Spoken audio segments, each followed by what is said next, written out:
Alhamdulillah alladzi hadana li hadza wa ma kunna linahtadiya laula an hadanallah. Ashhadu an la ilaha illallah wahdahu la syarikalah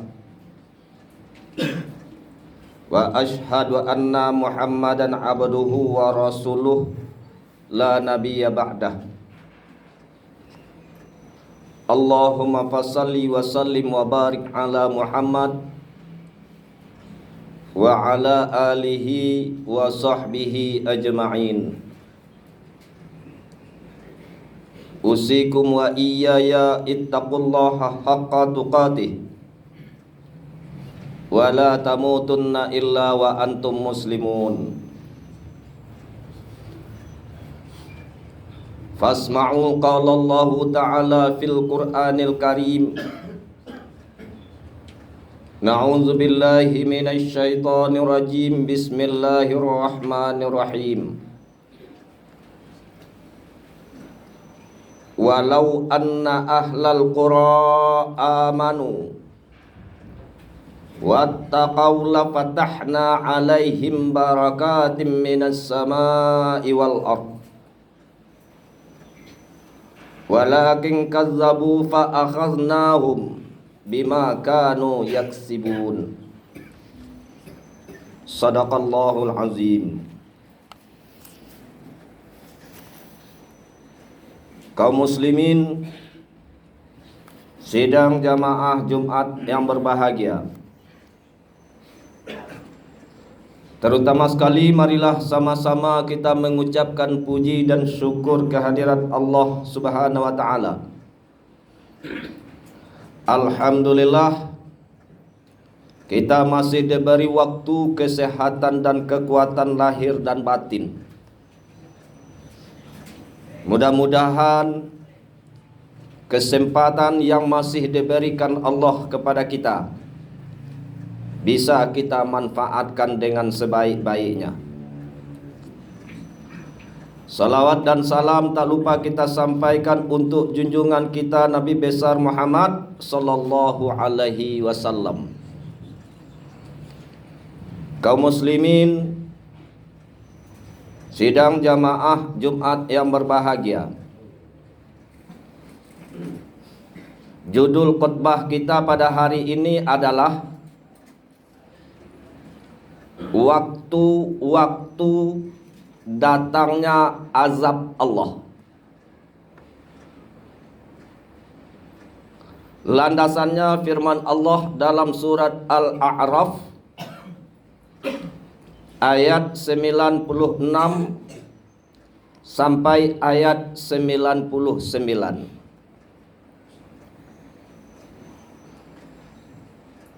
Di dalam ayat 96 Allah telah berkomitmen, telah menjanjikan kepada sebuah kampung, sebuah masyarakat, apabila masyarakat itu beriman dan bertakwa kepada Allah, maka Allah akan menurunkan berkah, baik dari langit maupun dari bumi. Berkah itu adalah ketentraman, adalah ketenangan, adalah kenyamanan.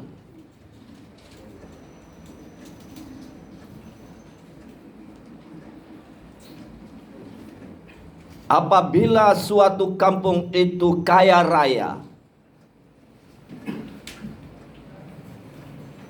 banyak orang-orang yang pintar, tetapi belum tentu suatu kampung itu, suatu daerah itu atau masyarakat itu akan merasakan nyaman, akan merasakan tenang, dan akan merasakan tentram. Inilah yang sering kita sebut, inilah yang sering kita ucapkan kepada teman kita. Mudah-mudahan rezekimu bertambah dan berkah. Apa artinya berkah itu? Ada suatu ketenangan, ada suatu ketentraman, ada satu keamanan dan kenyamanan di dalam hati dan pikiran manusia.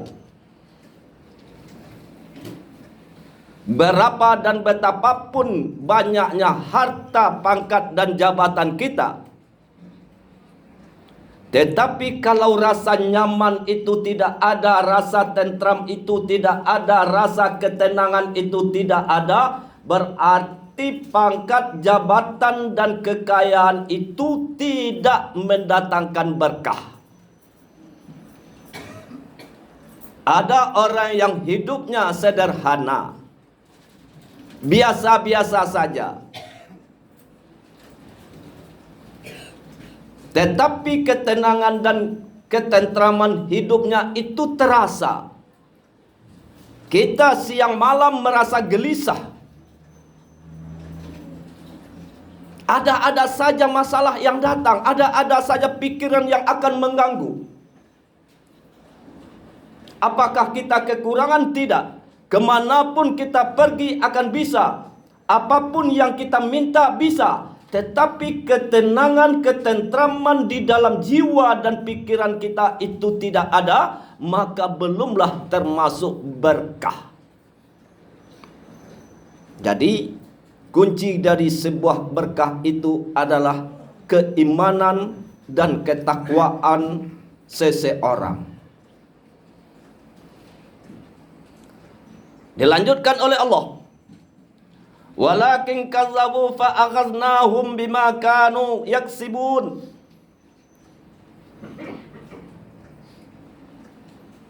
Apabila atau akan tetapi ternyata mereka itu mendustakan ayat-ayat Allah. Mereka itu kafir dengan ayat-ayat Allah. Mereka itu ingkar dengan ayat-ayat Allah.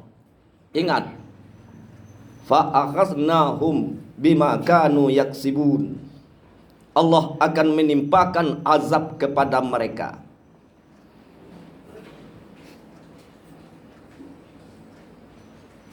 Pertanyaan, kapankah waktunya azab itu didatangkan oleh Allah?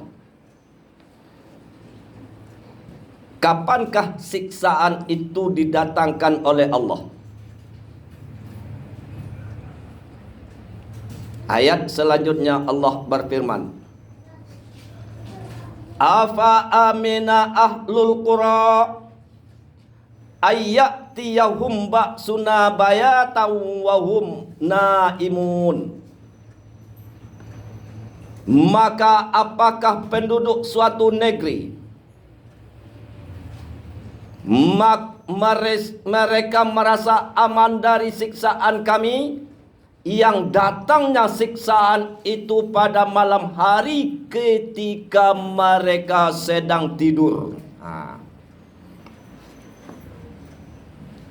Kembali kita kepada judul, waktu-waktu datangnya siksaan Allah atau azab Allah itu yang pertama di malam hari. Awak sedang lama-lama lalu, tiba-tiba saja galodo, tiba-tiba saja gampo, tiba-tiba saja angin garang dan lain sebagainya.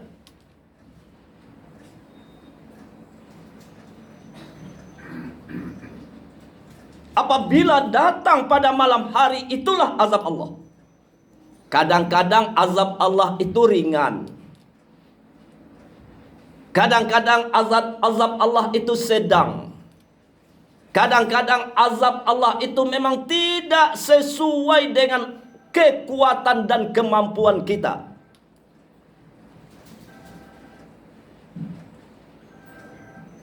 Dalam Al-Quran dikisahkan umat Nabi Saleh.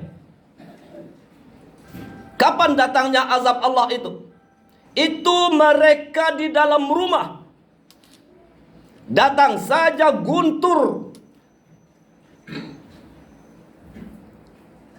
Datang saja suara keras yang sehingga memecahkan anak telinga mereka. Mereka bergelimpangan di dalam rumah itu. Lihat di dalam surat Hud.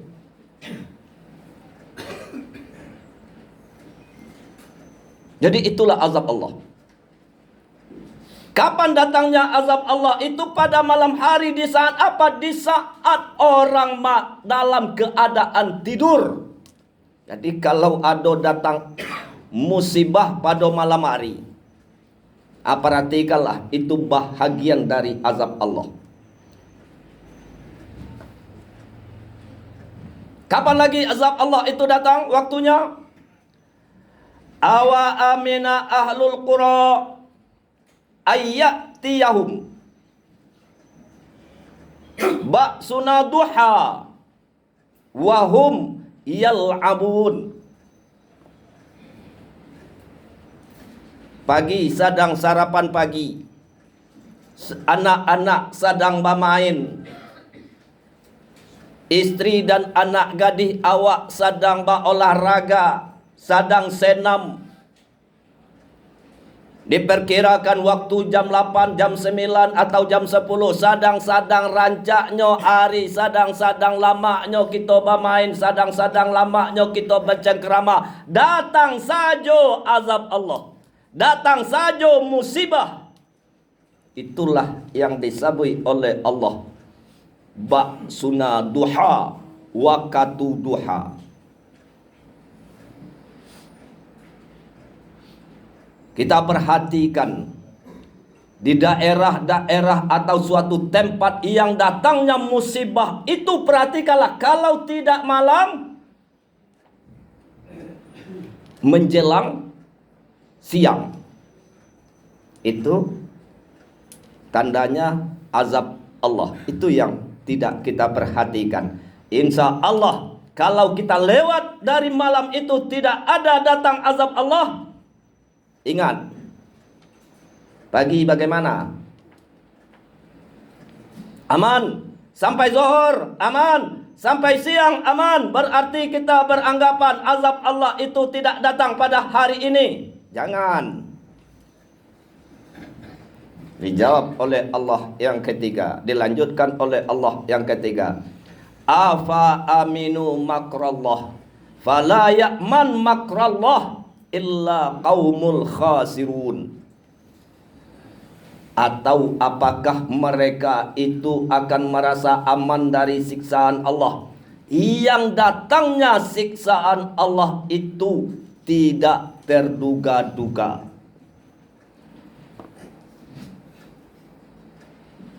Kalau ayat sebelumnya dijelaskan oleh Allah, datangnya azab Allah itu pada malam hari di saat kita dalam keadaan tidur.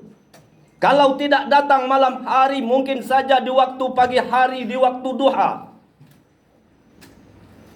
Kalau tidak datang itu, tidak datang azab Allah. Tidak.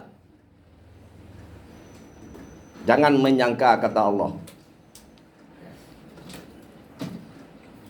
Afa aminu makrallah fala ya'manu makrallah.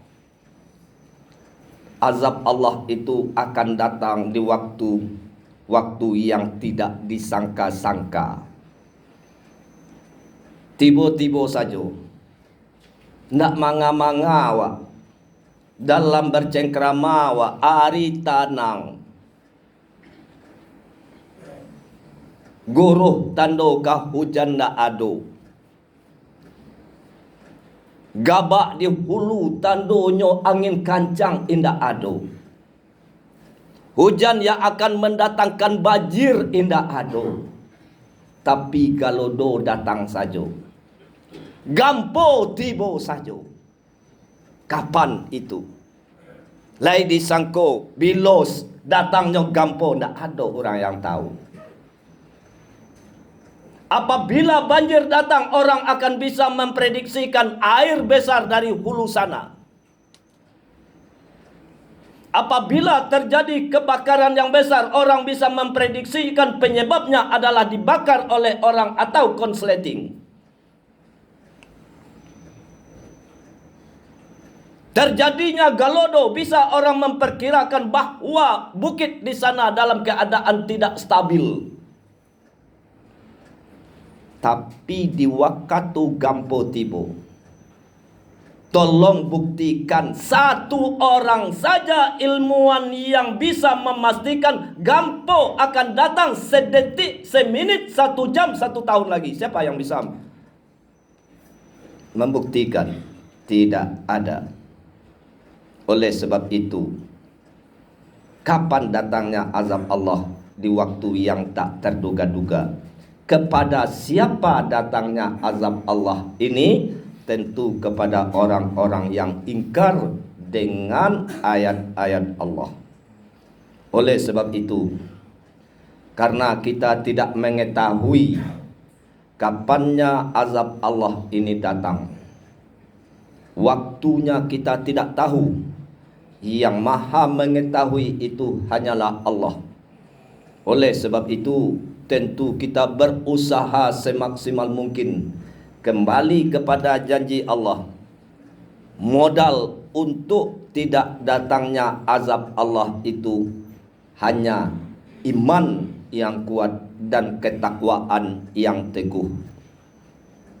Kalaupun ada, bahkan banyak di antara masyarakat kita yang masih berbuat jahat, yang berbuat maksiat, yang berjudi, meminum minuman keras dan lain sebagainya, sewajarnya lah kita itu untuk mengingatkan dan melarang mereka. Kenapa? Azab Allah itu bukan hanya ditujukan kepada orang yang berbuat salah, kepada orang yang berbuat dosa, kepada orang yang berbuat maksiat, tetapi seluruh kampung itu akan mendapatkan azab sebagaimana orang-orang yang berbuat salah.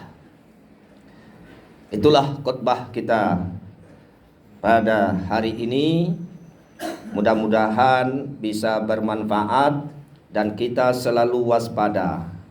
Ingat kepada Allah, meningkatkan keimanan dan ketakwaan agar kita terjauh dari azab Allah, terutama azab Allah yang tak disangka-sangka. Fa'tabiru ya ulil absar la'allakum turhamun.